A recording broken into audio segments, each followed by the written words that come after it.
ASEAN Integration 2015.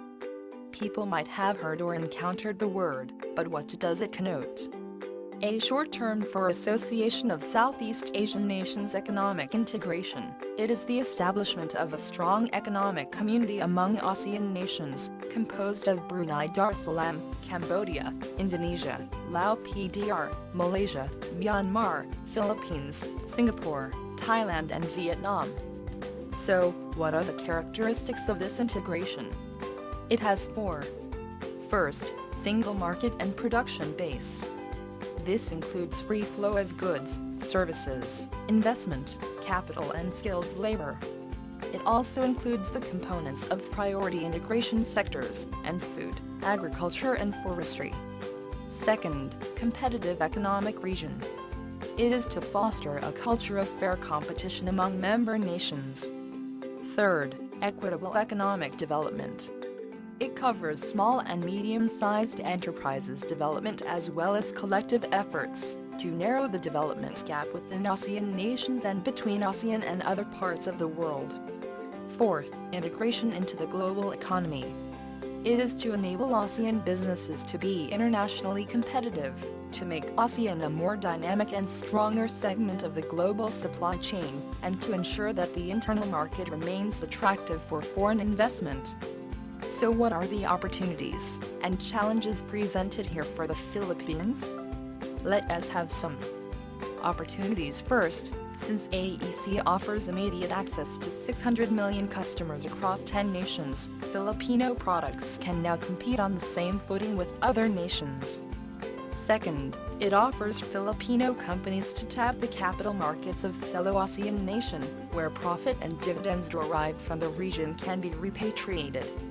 Third, employment opportunities to professionals and skilled workers will be open due to the breaking down of immigration barriers.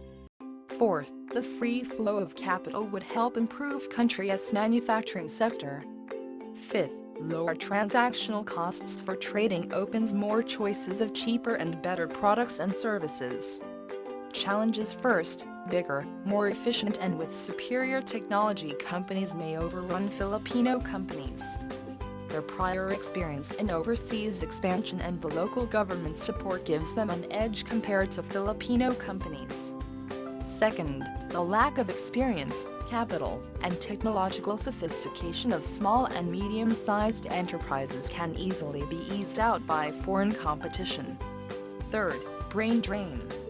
The free flow of skilled labor stands the risk of losing the best and brightest Filipino workers to nations that offer more pay and better standards of living. Fourth, logistics-related issues in the land, sea and air transport sector of the country poses a threat in moving goods from other parts of the country. If ASEAN is looked at as a single country, it will be among the top 10 economies in terms of population, since economies are about people. It is the right place of the world for the next years. That is why Philippines must invest in educating the young people, the hope of tomorrow. Philippines must also work on making and doing business in the country much easier, since education without opportunities will result to brain drain. It can be done by simplifying rules, investing in infrastructures, increasing connectivity and harmonizing standards and regulatory environment. The country must also work on its financial markets, since it is an essential step in supporting economic integration. It has to make the tax system in sync with the rest of the region to attract more investors. Philippines is actually on its road towards the integration, along with other ASEAN nations. However, true integration is still quite far. ASEAN cannot also be just as similar as the European Union, because of its diverse cultures along its region.